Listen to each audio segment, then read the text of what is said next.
Muchas gracias al doctor Lucio Velázquez por su conferencia y vamos a dar paso a continuación al doctor Santiago Stucchi Portocarrero, quien nos brindará su tema La locura en el Virreinato del Perú. Doctor Stucchi, adelante por favor con su presentación. Muchas gracias. Buenas tardes con todos los presentes. Voy a subir mi exposición.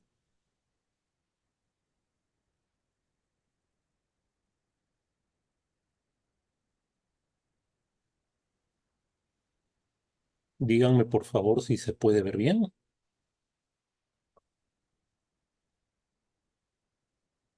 Perfecto. Gracias.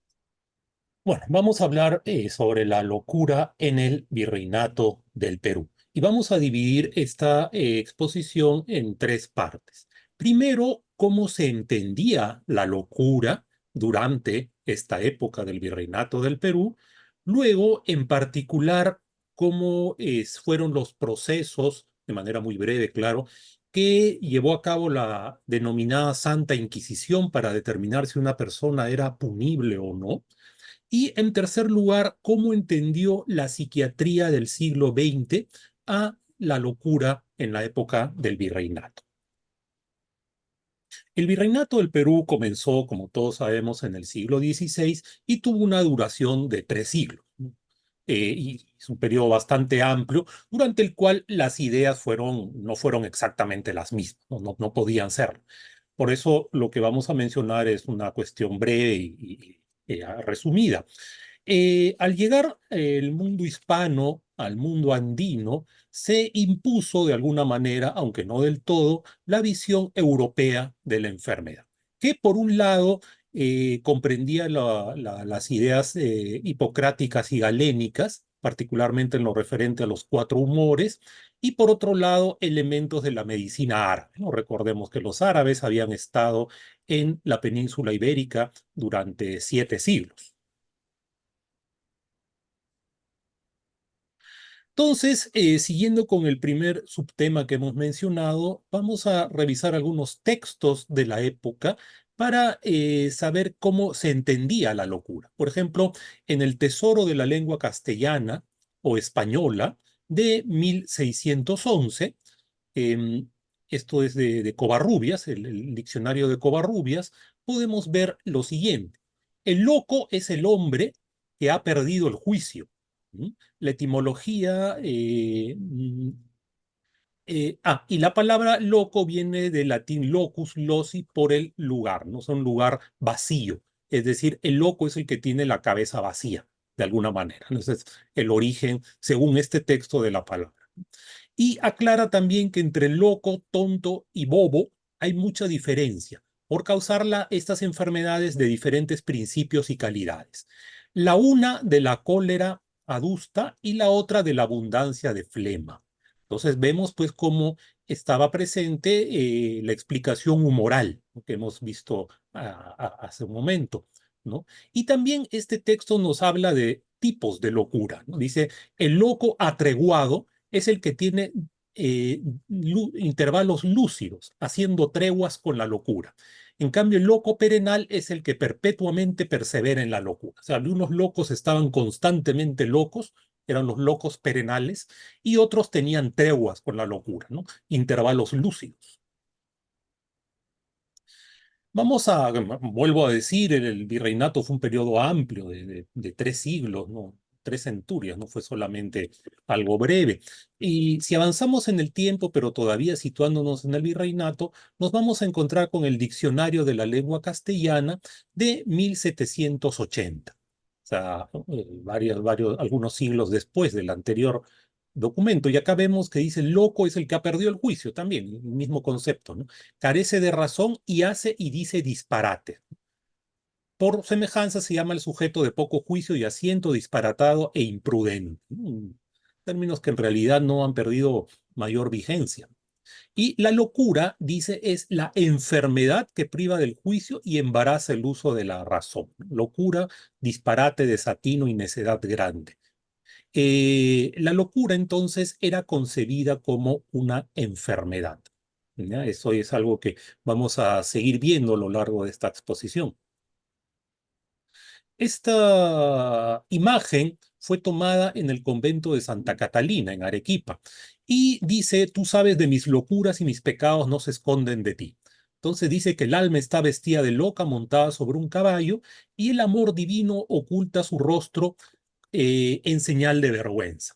Esto nos lleva a el otro concepto que se tenía de la locura. Hemos visto, hemos mencionado, lo vamos a poner énfasis después nuevamente, que la locura era vista como una enfermedad, pero también era vista como algo relacionado con lo divino, con lo sobrenatural, y por lo tanto vergonzoso, ¿no? Consecuencia del pecado, como nos dice esta imagen. Entonces, ambos conceptos de alguna forma comulgaban entre sí, ¿no? Y por eso, como vamos a ver luego, la Inquisición tenía que discernir si se trataba de una verdadera locura, si se trataba de herejía, y dentro de la locura podía ser parte, podía ser castigo divino, podía ser intromisión del diablo, o podía ser una cuestión netamente física.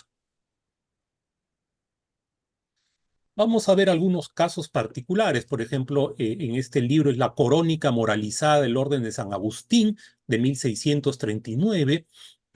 Este libro es de Fray Antonio de la Calancha.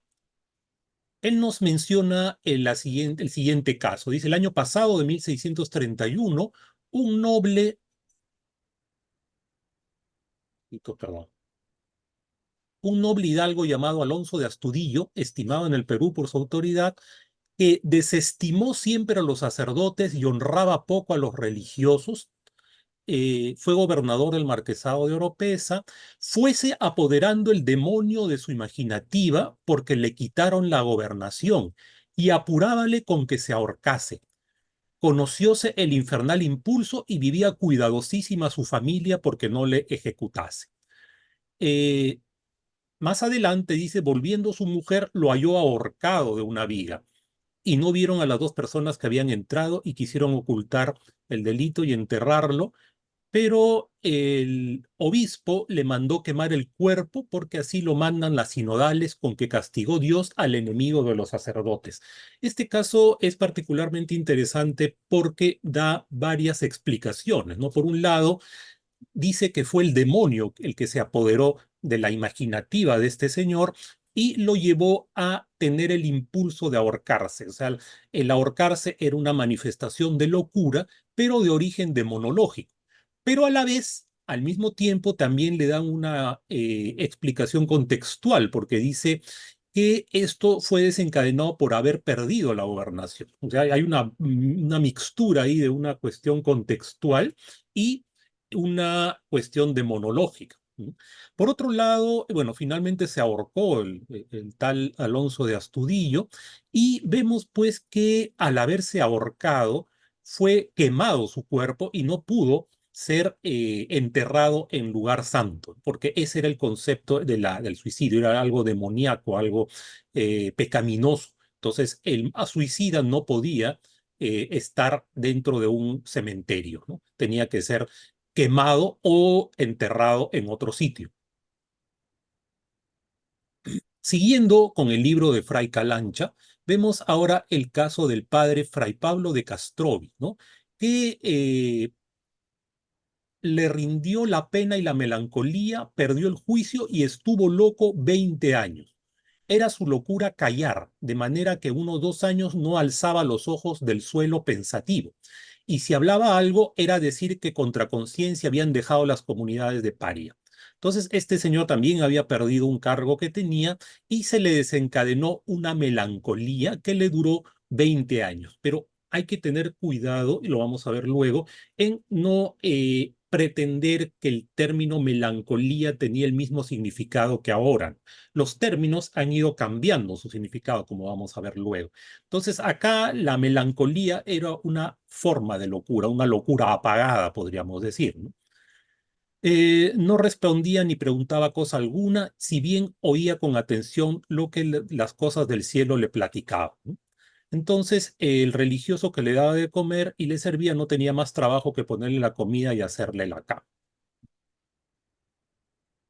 Y vamos a ver este tercer caso, que presenta Fray Calancha, perdón, y es acerca del padre Fray Francisco Becerra, ¿no?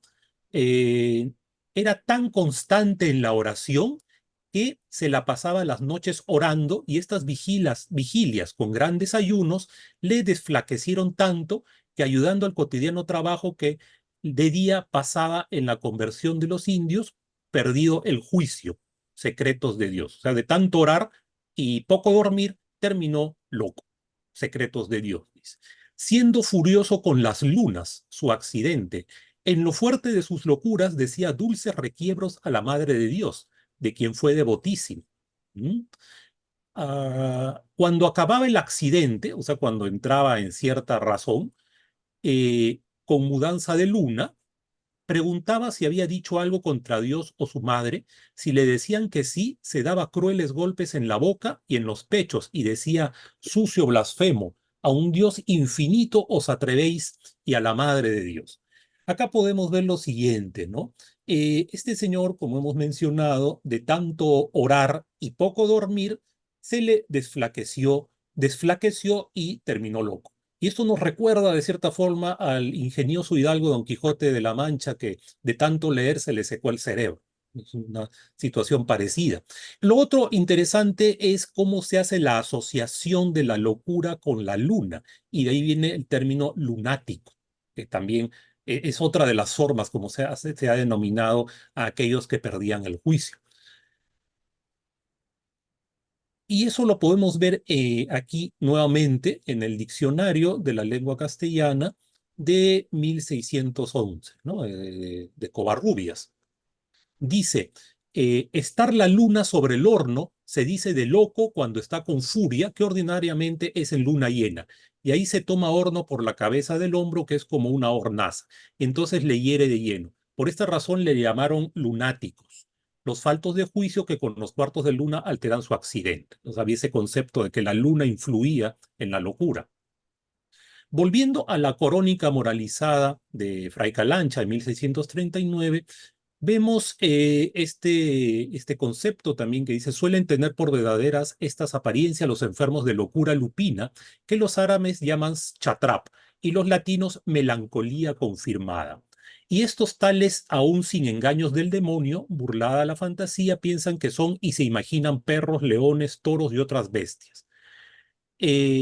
Porque esta parte resalto, ni esto entra en la ciencia mágica, ni tiene parte el demonio, sino la flaqueza del cerebro o la dolencia y enfermedad de los humores. Aquí el autor claramente distingue entre aquella locura que es sobrenatural, causada por el demonio, y aquella que es por flaqueza del cerebro o no, y enfermedad de los humores. Entonces, nuevamente menciono esta visión múltiple que se tenía acerca de la locura, ¿no? Y lo otro interesante es que volvemos a encontrarnos con el término melancolía. Y aquí vamos otra vez al diccionario de 1611 de Covarrubias, que nos define melancolía como enfermedad conocida y pasión muy ordinaria, ¿no? Dice, pero no cualquier tristeza se puede llamar melancolía en este rigor, aunque decimos estar uno melancólico cuando está triste y pensativo de alguna cosa que le da pesadumbre, ¿no? Melancólico, triste y pensativo. Entonces, había el concepto sí de melancolía como tristeza, pero también como una forma de locura, como hemos estado viendo, ¿no? Por ejemplo, acá en el diccionario, volvemos al diccionario ya de 1780, dice melancolía, uno de los cuatro humores del cuerpo humano que la medicina llama primarios. Es frío y seco, es uno de los cuatro humores, la bilis negra, en otras palabras, ¿no? Y además también vuelve a decir que la melancolía es una tristeza grande y permanente, procedida de humor melancólico que domina y hace que el que la padece no haya gusto ni diversión en cosa alguna. El término cercano al de la melancolía es, por supuesto, el de manía. Y el mismo diccionario define manía como enfermedad de la fantasía que la altera y desordena, fijándolo una especie de sin razón ni fundamento. Es una forma de locura, ¿no? También furor o insanía. pero también es una extravagancia, capricho, tema y ridiculez de genio, y así se dice, ha dado en la manía de hacer esto. Entonces, esto en realidad nos lleva al concepto coloquial, tanto al concepto médico como al concepto coloquial, ¿no? Se dice hacer manías, tener manías como repetir cosas raras, extrañas. Y también puede recordarnos al concepto de manía como parte de lo que ahora llamamos trastorno bipolar, pero sin que sea una equivalencia propia, ¿no? Y esto se hace más notorio con el siguiente párrafo que dice manía lupina, cierta especie de melancolía con la cual el que la padece suele salirse de casa de noche y andar alrededor del lugar hasta el amanecer en cuatro pies como los brutos y aullando como los lobos. Busca las sepulturas y saca y despedaza los cadáveres, y de día huye de los vivos. Algunos muerden como los perros, lupia insanía, es lo que dijimos hace un momento, ¿no? Entonces es interesante cómo se considera la manía como una especie de melancolía, lo cual dista mucho de lo que dijimos hace un momento, los conceptos actuales de manía y depresión que forman parte del actual trastorno bipolar. Entonces, a lo que queremos llegar es que las palabras, hay palabras que tienen mucho tiempo, manía, melancolía, etcétera, pero el significado ha ido cambiando, se ha ido en algunos momentos ha significado otra cosa o ha combinado significados actuales con otros de la época. Por ejemplo, acá en 1791, en el Mercurio peruano, en el ejemplar de esta fecha, hay un artículo que se llama Manías particulares, ¿no? Y dice, entre las debilidades de los hombres que constituyen parte del plan histórico y coercitivo de nuestro Mercurio, nos merecen un lugar preferente los que en cierto modo han hecho memorable a los que la han padecido. Entonces, al hablar de manías, está hablando de locuras, básicamente, ¿no? No está haciendo alusión al concepto actual de manía, nuevamente lo digo, y en este artículo menciona a tres personas, ¿no? Uno es don Diego López González de la Peña, que tuvo la idea de que había descubierto la cuadratura del círculo, ¿no? Pero obviamente esto es más extenso, lo estoy diciendo de manera resumida.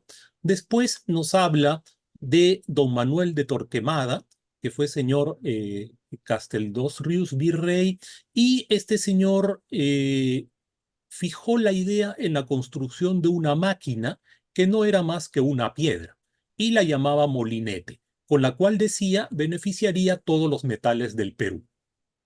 La persona evidentemente había perdido la razón. Y en tercer lugar, a don N. Montero, que trabajó 30 años en desenterrar un tesoro que nunca encontró. Entonces, esto lo estoy poniendo para ver pues cómo el término manía era prácticamente sinónimo de locura, ¿no? Y también debemos recordar, pues ya yendo más allá del Perú, el Tratado Médico Filosófico de la Manía de Pinel, también de aquellos tiempos, ¿no? Haciendo alusión a la locura en general. Vamos a ver un fragmento de Los Tesoros Verdaderos de las Indias de Iván Meléndez, ¿no? Esto es de, perdón, 1682. Dice, 13 años después de la muerte del siervo de Dios, Fray Juan Macías, cayó muy malo Juan de Villa, y se entendió que le habían hecho mal porque perdió totalmente el juicio y dio un furioso, tanto que no pudiendo tenerle en su casa doña Agustina de Córdoba, lo llevó a la loquería del Hospital de San Andrés. Duróle 7 meses la locura a Juan Villa y no tenía más remedio. Era necesario tenerlo en un cepo y atadas las manos, porque hacía pedazos los vestidos. Entonces vemos cómo la idea de amarrar al loco también existía en aquella época.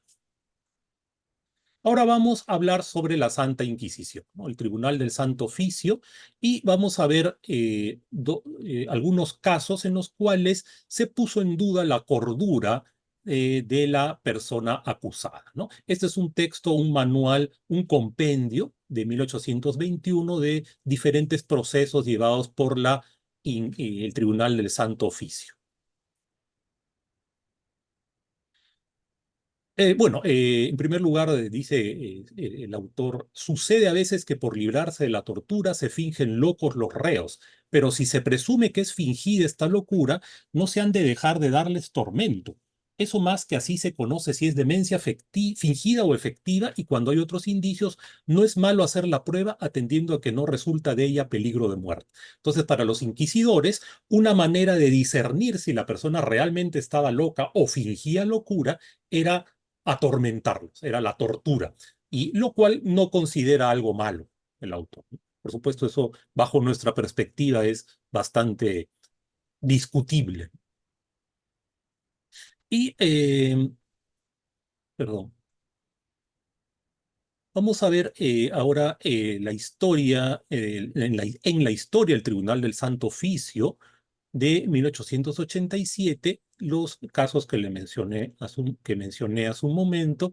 En primer lugar, el de Mateo Salado, ¿no? Ese Mateo Salado es un hombre que estaba en esta ciudad y andaba muy maltratado, y había casi 10 años que andaba cavando una huaca, ¿no? En la actual huaca, que justamente se llama Mateo Salado, dice acá, es cerca de esta ciudad, que le dicen La Magdalena, justamente en el distrito de La Magdalena, el cual pública y comúnmente estaba ávido y tenido por falto de juicio entre todos los que le conocían. Por verle andaba tan distraído y trabajando solo.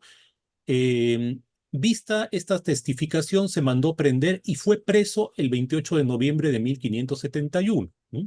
Dijo que tenía 45 años, contó por su orden su genealogía y discurso con buen juicio y entendimiento, está pertinaz en todas estas cosas. Dice muchas blasfemias contra el Papa y cardenales. eh, en una primera proceso, digamos, lo aprendieron a este señor que vivía en la Huaca, lo soltaron porque pensaban que estaba loco, pero de ahí lo volvieron a aprender, y, como dice al final, acá en Huaca solo las personas que lo oían lo atribuían a la locura, pero realmente él no es loco, sino hereje pertinaz. Una segunda, podríamos decir, evaluación, entre comillas, disculpando el anacronismo, determinó que él no era verdaderamente loco, sino que estaba en su sano juicio y era un hereje pertinaz, como dice acá. Y por lo tanto podía ser procesado, y lamentablemente terminó en la hoguera.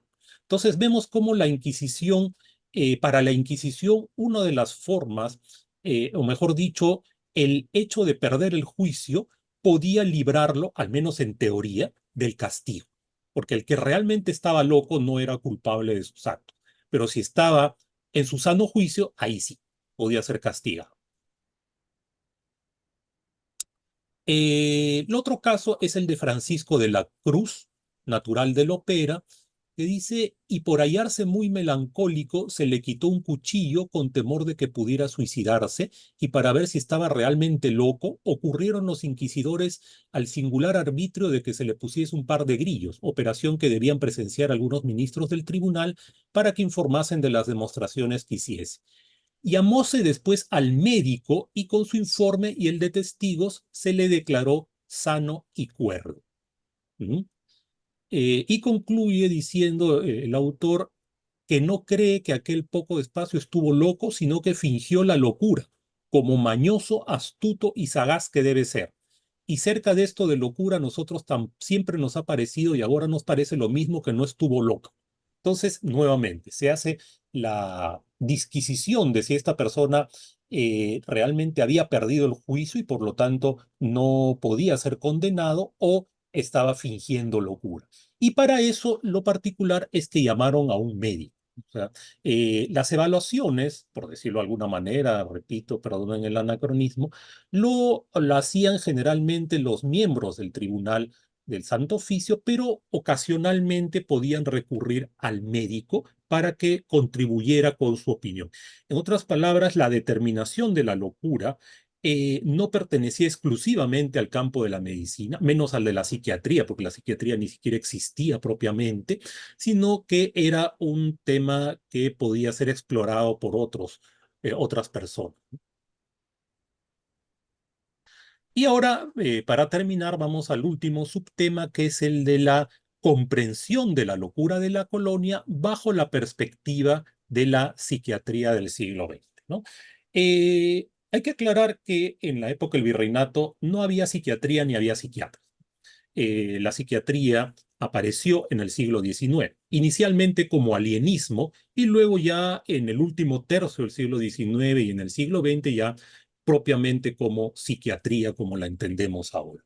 Entonces, si bien en el Perú ya en el siglo XIX había existido, como dijo Javier Mariátegui, un discreto alienismo representado por José Casimiro Ulloa y Manuel Antonio Muñiz, es en el siglo XX cuando recién podemos hablar de psiquiatría propiamente dicha, bajo, insisto, el concepto actual, ¿no?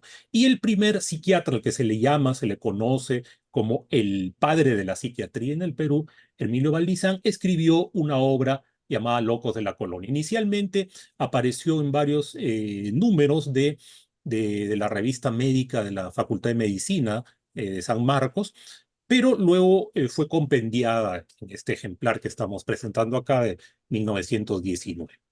Ahora, la visión que tuvo la psiquiatría del siglo XX de la locura de la colonia está obviamente teñida, no puede escapar de la óptica que se tenía en aquella época en torno a la locura. ¿Qué quiero decir? Que cuando nosotros leemos la visión, los diagnósticos que hace Baldizán y que hace cualquier psiquiatra en su época, más que obtener información sobre, entre comillas, la verdadera enfermedad mental del personaje del pasado analizado, lo que vamos a obtener es cómo se entendía la locura en la época en que el psiquiatra hace la evaluación. Y eso aplica tanto a principios del siglo XX como ahora, cuando la psiquiatría actual pretende hacer diagnósticos retrospectivos.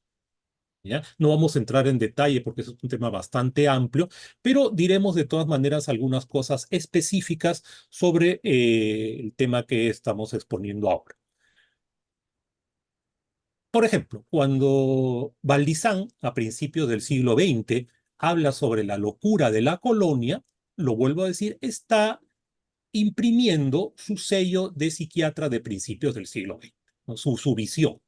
Entonces vemos pues cómo el capítulo 1 habla sobre las neurosis, histéricos y epilépticos, ¿no? Entonces, el concepto de neurosis en aquella época no era exactamente el mismo que podríamos entender ahora, ¿no? De hecho, en algún momento, cuando aparece la palabra neurosis, acuñada por Cullen, implicaba, era un término que abarcaba cualquier trastorno, cualquier enfermedad del sistema nervioso, ¿no? Entonces, cuando Baldizán habla de las neurosis, dentro del mismo capítulo, está incluyendo a los histéricos y a los epilépticos, ¿no? Y dice inclusive la histeria y la epilepsia, tan en justicia llamadas grandes neurosis, no debieron ser raras en estos reinos del Perú. Hay que entender pues que también el concepto de epilepsia en aquel entonces, principios del siglo XX, no era exactamente ni podía diagnosticarse igual que ahora, considerando que el fundamento del diagnóstico de la epilepsia, es decir, el electroencefalograma, aparece recién en la década de 1930. Entonces, en esta época, muchos casos de epilepsia probablemente diagnosticados como epilepsia, probablemente ahora no serían diagnosticados de epilepsia. También estamos haciendo por supuesto una visión muy rápida de la obra de Baldizán por cuestiones de tiempo. El capítulo 3 lo dedica a la psicodisginesias, los locos morales. Entonces, acá está haciendo alusión, por supuesto, a las teorías que imperaban aquella época sobre la degeneración y la locura moral, términos que actualmente ya no se usan, pero no es cuestión de términos solamente, sino del concepto mismo. Por ejemplo, acá dice literalmente, hijos de qué matrimonio fueron estos desventurados. Tal vez el alcoholismo de los padres, la epilepsia o la imbecilidad de estos pudieron ser la clave de las desdichas de esta familia de degenerados y explicarnos el castigo implacable de la naturaleza sobre tres seres que llevaron en sus venas una misma sangre. Acá queda bastante evidente la teoría de la degeneración que imperó en Europa a partir de entre la década de 1860 y principios del siglo XX, ¿no? Y que en sus inicios fue propuesta por Morel, ¿no? La teoría de la degeneración también se vio claramente en otros campos, como la criminología, por ejemplo, una teoría del criminal nato eh, de César el Hombroso, también era una visión degeneracionista de la criminalidad, ¿no?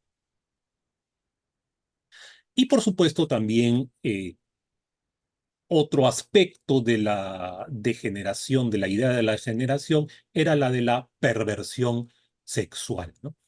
Entonces, y acá no puede escapar Valdizán a las ideas de su época al decir que los indios del antiguo Perú no tuvieron la gracia de escapar de las tentaciones y dejándose de ellas guiar, cayeron en el hondo abismo de las desviaciones de la normalidad sexual, ¿no? Y dice también, habiéndonos ya ocupado en otra oportunidad de la lujuria de los naturales, escribiremos ahora de la de los españoles, sus conquistadores, sin callar la de los negros, a las veces más esclavos de su lascivia que de sus amos. Entonces, también acá se ven conceptos que ahora denominaríamos racistas, ¿no? El considerar que las razas, al atribuirle a las razas determinadas conductas perversas, ¿no? En el campo de lo sexual. Leeremos este fragmento. Los cronistas cuidaron de silenciar discretamente cuanto hacía referencia a estos pecados que estamos pasando en revista, y ellos mismos, diciendo poco respecto a la prostitución, dijeron menos respecto a la sodomía y a la bestialidad, pecados de carne de los más graves y de los que mayor pena ponen en el ánimo de los que encuentran huella de aquella desgraciada inclinación, que antaño se dijo obra diabólica y hogaño es de los unos juzgada vicio y de los otros es juzgada con más graves motivos enfermedad. Está haciendo alusión al hablar de la sodomía a lo que ahora podríamos, aunque no es exactamente lo mismo, pero podríamos decir homosexualidad. Entonces, la homosexualidad fue considerada, entre comillas, enfermedad mental entre la década de 1860, aproximadamente 1870, y la década de 1970. O sea, la enfermedad, nuevamente entre comillas, homosexualidad, duró aproximadamente un siglo y por supuesto, Valdizán, como hijo de su tiempo, la consideró como tal.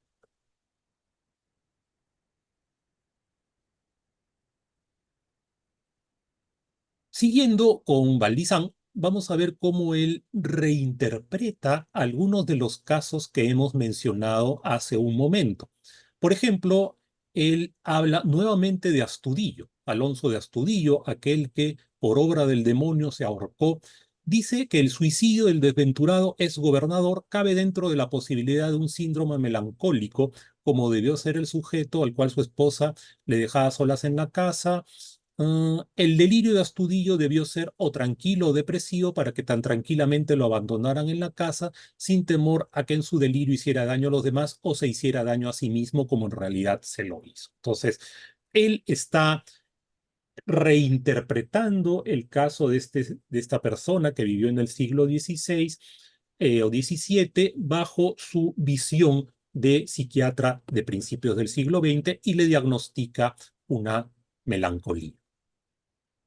También habla del padre Becerra y a él lo cataloga como portador de una psicosis maníaco-depresiva, ¿no?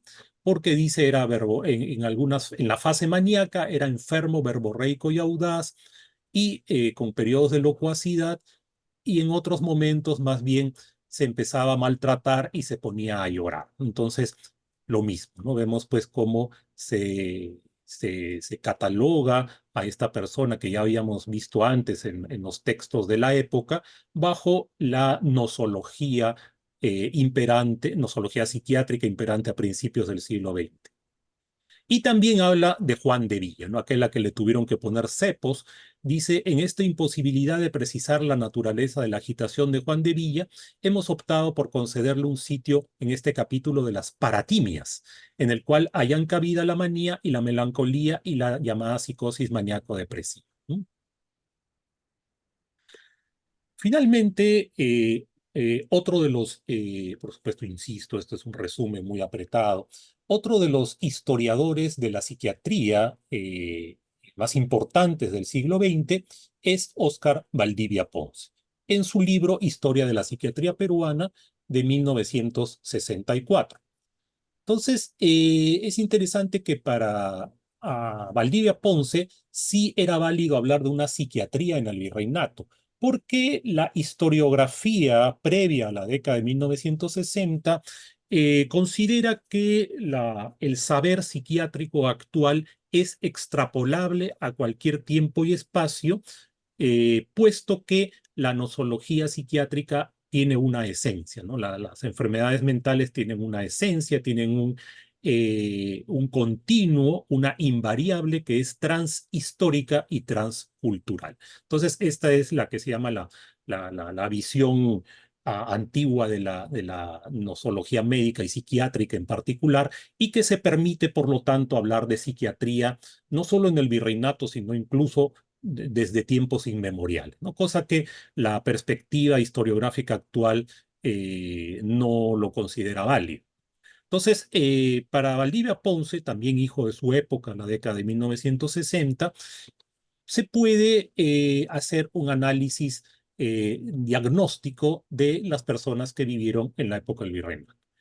Y tampoco vamos a entrar en mucho detalle, pero ponemos, por ejemplo, nuevamente el caso del padre Becerra, que ya hemos visto que fue descrito por el padre Calancha en su libro del siglo XVII y luego analizado por Valdizán y ahora analizado por Valdivia Pons, ¿no? Él dice, algunos cronistas hacen magníficas descripciones de los casos de psicosis. Calancha nos describe, por ejemplo, la locura del padre Becerra, locura que Valdizán cataloga como psicosis maníaco-depresiva, ¿no? En los archivos de la Inquisición constan una serie de casos de psicosis que sufrieron equivocadamente los tormentos del Santo Oficio. También, por supuesto, bajo su visión de psiquiatra de la década de 1960, va a calificar, va a analizar lo que hicieron los inquisidores en su momento. Y habla, por ejemplo, también de la conducta de los grandes líderes de la conquista y de otros gobernantes de la época colonial, presentó características que implicaban ciertos trastornos de la personalidad. O sea, ya usa términos que son propios de la década de 1960 y que no usaba en su momento Valdizán. Y dice más específicamente las manifestaciones de la conducta de los hermanos Pizarro, de Almagro, de Carvajal y de otros líderes que llevaron adelante la gran conquista del Perú, traducen cierto disturbio emocional.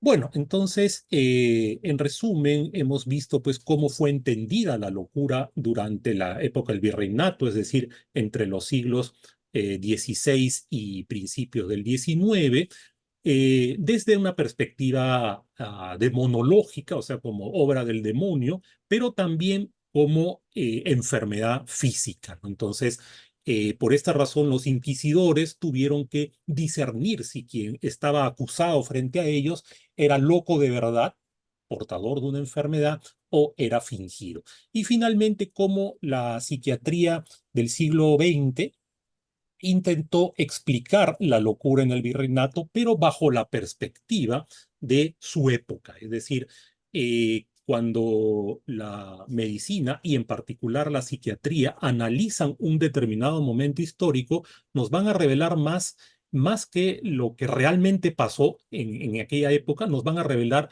cuál es su visión del momento. Eso es todo lo que tengo que exponer. Muchas gracias.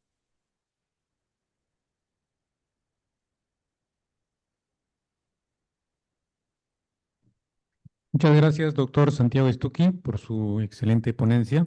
Y le doy la palabra entonces al doctor Walter para que clausure el evento del día de hoy. Bueno, acabamos de terminar esta jornada interesante durante esta segunda etapa del Congreso que auspicia la Asociación de Historia de la Medicina Peruana. Hemos revisado interesantes temas muy ilustrativos que fortalecen nuestro quehacer profesional y que nos remarcan una vez más nuestra verdadera identidad y la razón de ser de la más noble de las profesiones médicas. Y por otro lado, cumpliendo pues ese deber de nuestro juramento hipocrático, como dijimos anteriormente, de rendir honores y pleitesía y mucha consideración a nuestros maestros. Con estas breves palabras queda clausurado esta segunda parte del Congreso Nacional que auspicia la Asociación de Historia de la Medicina Peruana y Parques Conmemorativos. Muchísimas gracias y muy buenas noches. Roma no se había vuelto. Muchas gracias. Buenas noches, de Disquitos.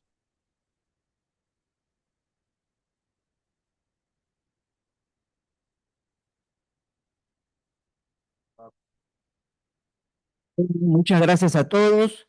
La Asociación de Historia de la Medicina Peruana agradece a todos por estar estas largas horas acá de manera presencial y también de manera virtual. Entendemos que estamos en un mundo tecnológico en el siglo XXI y también nos debemos a ustedes. Muchísimas gracias por todo y será para los siguientes eventos del próximo mes que lo estaremos coordinando oportunamente. Muchísimas gracias. Viva el Perú. Muchas gracias. Viva, doctor. Buenas noches. Buenas noches.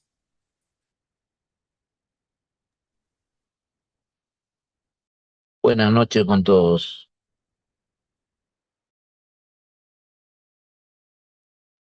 Buenas noches con todos.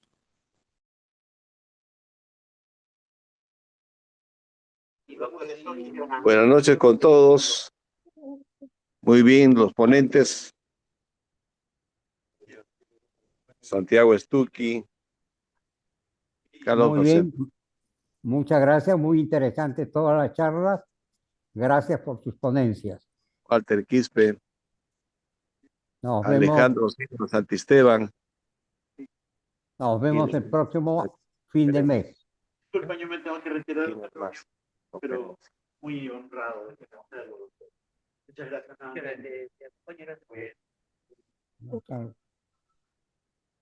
Buena participación también de Alfonso Ortiz Patiño, Lucio Velázquez Cuentas, desde el glorioso Cusco.